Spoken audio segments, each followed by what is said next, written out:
Assalamualaikum warahmatullahi wabarakatuh. Terima kasih panitia pada sore ini diberi kesempatan untuk sharing session mengenai perkembangan khususnya di pemeriksaan penunjang laboratorium untuk penunjang rekam medis elektronik di tempat kami. Mungkin untuk menyingkat waktu, saya langsung ke materi. Ya, jadi saya mulai dari tantangan rumah sakit. Ya, tantangan rumah sakit dan fasilitas kesehatan lainnya di era digital ini mulai tahun 2020 kemarin, 2021 kemarin sampai nanti ke depan adalah bahwa sistem informasi baik itu rekam medis elektronik, baik itu LIS, baik itu PACS itu harus bisa terintegrasi dengan satu platform yang kita sebut dengan satu sehat seperti itu ya. Jadi kiblat kita sekarang untuk mengembangkan selain untuk pelayanan rumah sakit adalah untuk juga ke depannya supaya bisa terintegrasi semua data kesehatan di seluruh Indonesia. Ya, di mana targetnya adalah pemerintah Indonesia melalui Kementerian Kesehatan memiliki rekam medis atau rekam kesehatan identitas tunggal pasien. Nah, itu yang setiap rumah sakit harus mengarah ke sana untuk pengembangannya sekarang. Di mana tentunya rekam medis individu yang terintegrasi, kemudian ada sistem integrasi atau interoperabilitas sistem antara rumah sakit dengan satu dan lainnya, juga dengan Kemenkes juga. Kemudian tidak kalah penting adalah manajemen big data rumah sakit. Tentunya percuma kita punya data yang sebegitu besar mulai mungkin 20 tahun ke belakang mungkin atau 10 tahun ke depan mungkin, tapi tidak bisa kita manfaatkan data tersebut untuk hal analisis ataupun yang berhubungan dengan artificial intelligence.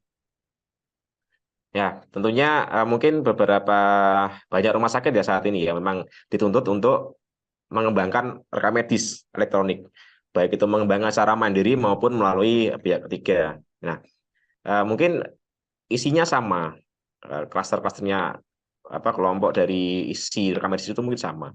Yang pertama pasti ada asesmen, baik itu asesmen awal, ada asesmen khusus, kemudian ada diagnosa, alergi dan sebagainya.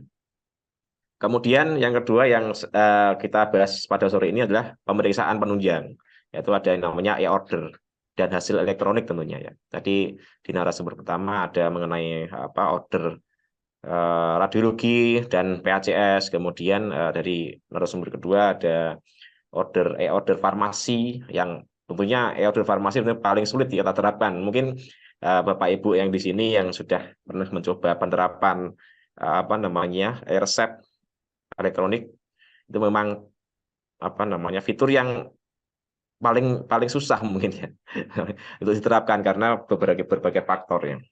Yang ketiga ada yang sedang saya presentasikan yaitu order pemeriksaan dan hasil elektronik laboratorium seperti itu. Nah, tentunya pemeriksaan atau order penunjang ini tentunya kalau ibarat sayur tanpa ini berarti tidak ada garamnya itu ya, kurang manis kalau cuma RM itu isinya cuma asesmen dan dokumen-dokumen medis lainnya misalkan. Kemudian yang ketiga ada dokumen medis seperti catatan terintegrasi, kemudian ringkasan medis pasien, profil ringkas medis dan lain-lain. Kemudian yang terakhir tentunya yang sangat penting sekali mengenai integrasi sistem. Jadi sistem harus data harus bisa terintegrasi dengan sistem di platform lainnya, baik itu misalkan BPJS, ada Satu Sehat, Sisrute dan lain-lain.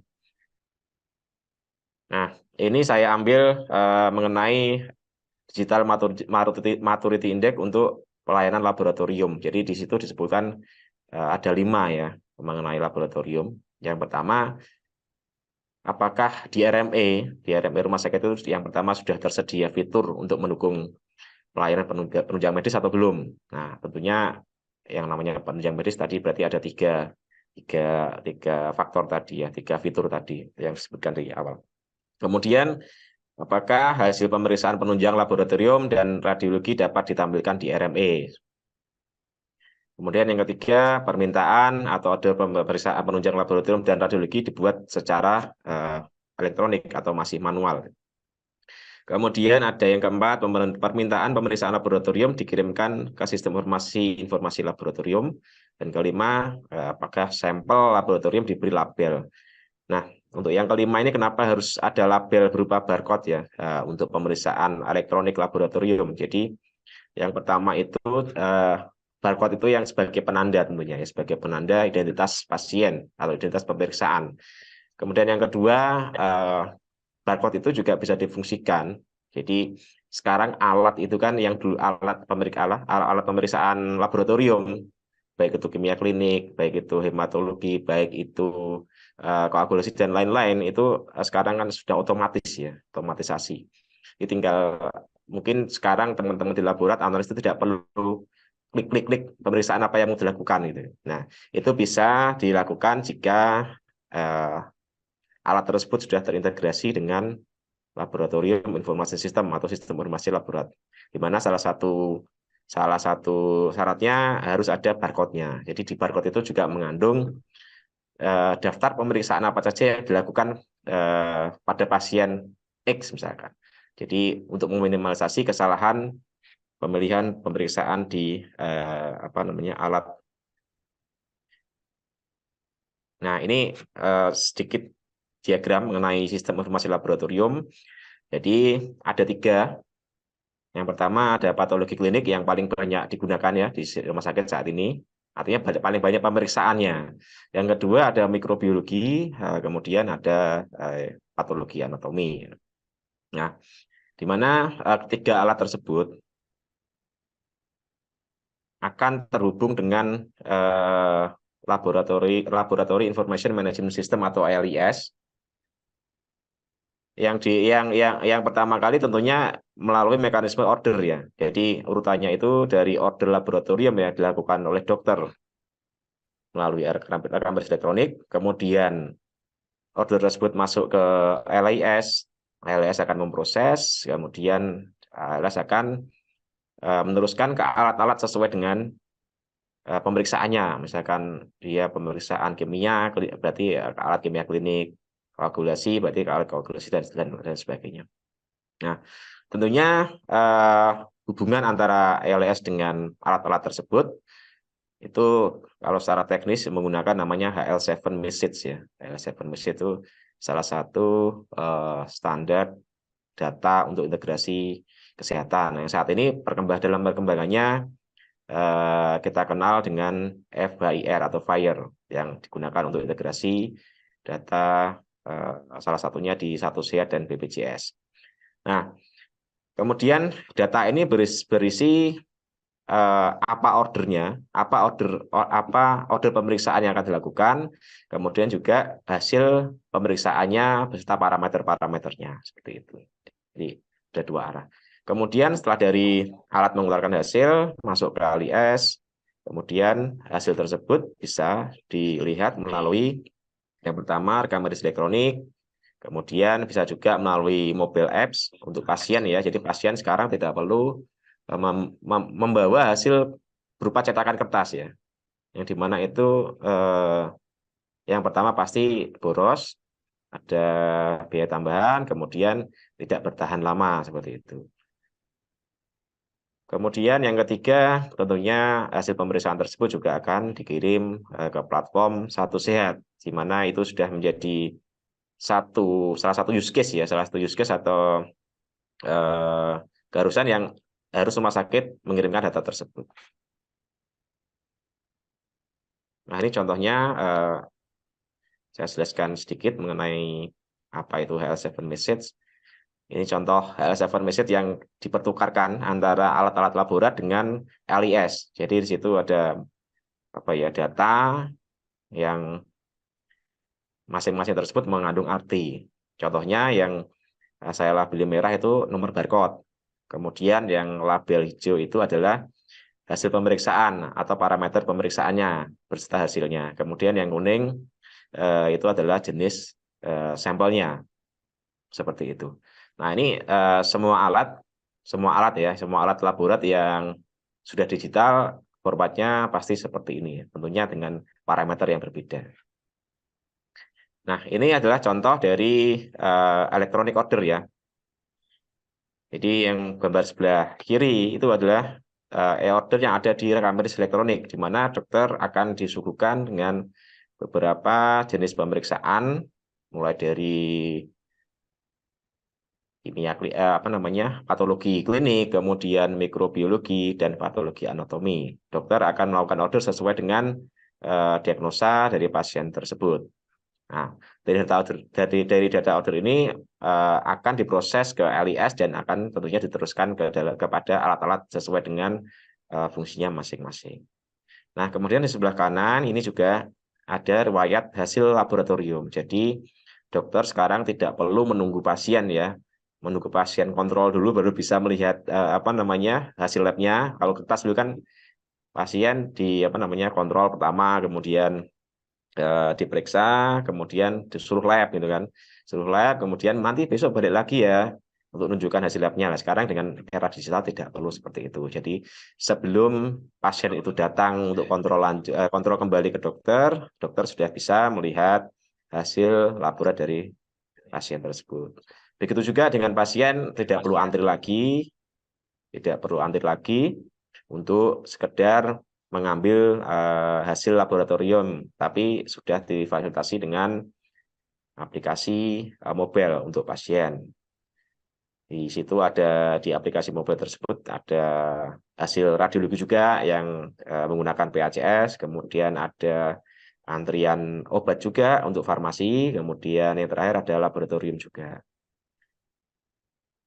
Jadi dengan era digital ini memang kita cukup dimudahkan ya sebagai pasien maupun sebagai tenaga klinisi di rumah sakit. Nah, ini contohnya data yang tadi diorder dari RME. Data tersebut akan masuk ke LIS atau Laboratorium Information System, di mana di sini proses pertama tentunya akan di-print label barcode-nya ya. Di-print label barcode-nya, kemudian ditempelkan pada tabung sampel. Kemudian secara massal mungkin sekitar 10 atau 20 tergantung kapasitas dari alatnya atau mesinnya di running ya. Kalau istilahnya teman laboratorium di running dia sudah akan muter otomatis. Si A pemeriksaannya ABC, si B pemeriksaannya BCD dan sebagainya. Jadi tidak perlu, kalau orang Jawa bahasanya nunjuk-nunjuk lagi ya. Kalau masih manual kan masih tunjuk-tunjuk lagi pemeriksaannya apa. Ini cukup dengan LS ini dan integrasinya dengan RME dan alat juga cukup mempraktiskan teman-teman analis di laboratorium. Terbukti LAS di tempat kami misalkan baru mati mungkin baru 1 menit itu grup WA sudah sedang gitu ya. Jadi mungkin di tempat Bapak Ibu juga sama juga ya. Nah, kemudian di sini juga ditampilkan identitas pasien dan jenis pemeriksaannya, parameternya apa saja seperti itu. Nah, setelah itu kemudian setelah running, ketika alat selesai melakukan pemeriksaan, dia otomatis akan masuk ke dalam LIS ya, tanpa disuruh dia sudah masuk sendiri, tanpa tanpa teman-teman dari analis itu ingin melakukan input, ya, itu sudah masuk sendiri karena sudah terintegrasi. Nah, ini canggihnya di era digital sekarang, termasuk alat-alat bisa kita kontrol dengan sebegitu mudahnya ya.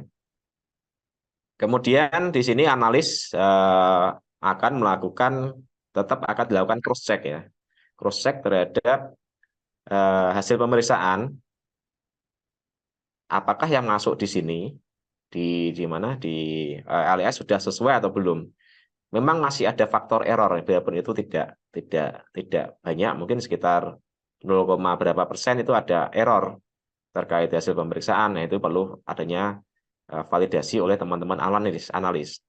Di mana teman analis melakukan validasi satu. Jadi menunjukkan bahwa ini inputan sudah sesuai. Kemudian dilanjutkan oleh dokter laboratorium untuk melakukan validasi 2 untuk mengentry atau membeli hasil kritis laboratorium. Di hasil kritis tersebut nanti akan bisa diteruskan ke ruangan melalui RME sehingga bisa ditindaklanjuti langsung oleh dokternya atau perawatnya yang sedang berjaga. Karena di ruangan kalau ada hasil kritis itu akan ada bunyi sirine kayak seperti sirine ya, notifikasi, ceting-ceting gitu. Makanya ada hasil kritis yang itu langsung bisa ditindaklanjuti oleh perawat maupun dokter yang sedang jaga. Kemudian ini contoh hasil pemeriksaan ya, hasil pemeriksaan dari kimia klinik dan hematologi. Ini juga bisa dilihat di rekam medis elektronik. Dan di bawah ini ada barcode ya. Jadi kita setiap dokumen PDF yang kita keluarkan melalui rekam medis itu kita tandai ya. Kita tandai dengan barcode, di mana barcode itu juga kita informasi siapa yang mengentri, siapa yang mencetak, siapa yang dan kapan, di hari mana. Kemudian juga dokumen PDF ini berisi segel digital. Jadi ketika ada perubahan dalam dokumen PDF itu akan ketahuan ada tandanya ya. Jadi bisa kita juga cek di aplikasi yang namanya kita kasih nama Sifadel, Sistem Validasi Dokumen Elektronik. Mungkin di lain waktu kalau ada kesempatan bisa kita tampilkan ya. Nah, ini fungsinya. Jadi semua dokumen PDF yang dikeluarkan rekam medis elektronik kami bubuhi dengan segel digital dan barcode. Nah, ini adalah contoh dari hasil laboratorium yang ada di mobile apps untuk pasien ya. Di selain laboratorium ada radiologi, kemudian ada farmasi juga untuk antrian, bisa mendaftar dan lain-lain. Nah, ini contohnya hasilnya bisa patologi klinik, kemudian anatomi atau mikrobiologi, masing-masing sudah tersedia di mobile apps untuk pasien dan bisa melihat secara langsung seperti itu. Tidak perlu antri lagi untuk mengambil hasil. Nah, ini capaian di tempat kami untuk integrasi data laboratorium di fase 4. Jadi kita sudah kembangkan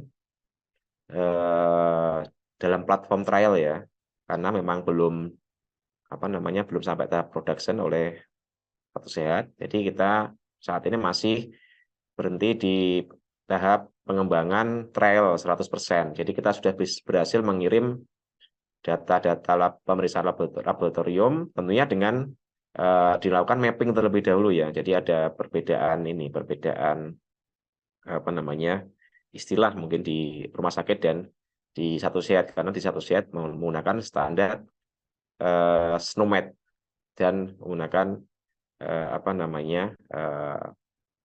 FHIR. Jadi kita harus lakukan mapping data-data tersebut seperti ketika kita melakukan mapping terhadap data-data obat seperti itu. Kemudian ini adalah simpulannya. Jadi apakah di tempat kami itu sudah sesuai dengan poin-poin yang ada di Maturity Index untuk pemeriksaan laboratorium? Yang pertama, sudah tersedia fitur yang mendukung pelayanan penunjang medis, tadi sudah kita tampilkan. Kemudian yang kedua, hasil pemeriksaan penunjang laboratorium dan harus dapat ditampilkan di RME, itu juga kami sudah. Kemudian pemerintahan order pemeriksaan dibuat secara elektronik juga kami sudah. Permintaan pemeriksaan laboratorium dikirimkan ke sistem informasi juga sudah. Jadi kemudian terakhir sampel laboratorium diberi label tadi sudah itu juga. Jadi ini mungkin bisa menjadi untuk cek ya, lanjutkan. Jadi untuk sebagai sebagai sharing session aja ya, bahwa capaian di Karyadi itu sudah sesuai yang ada di Maturity Index. Nah, kemudian pengembangan LIS roadmap-nya, mungkin teman dari Bapak Ibu yang dari sini ada yang mungkin kendala integrasi itu mungkin karena dibuatkan vendor gitu ya. Jadi ada mungkin beberapa rumah sakit yang kesulitan untuk ketika mau berintegrasi dengan Satu Sehat karena datanya tidak open dan sebagainya. Nah, Itu mungkin menjadi tantangan ke depan bagi rumah sakit ya, dan fasilitas lain di Indonesia mengenai terbukaan data hasil pemeriksaan laborat supaya bisa terintegrasi ke Satu Sehat. Memang di tempat eh, kami kembangkan database-nya itu bersifat open, jadi bisa dikirim ke platform Satu Sehat, termasuk data-data di PACS itu juga kami kembangkan sendiri, jadi cukup mudah untuk ditransfer atau diintegrasikan ke Satu Sehat. Nah, mungkin itu yang bisa saya sampaikan karena waktunya terbatas. Terima kasih. Kami kembalikan ke moderator Pak Anies.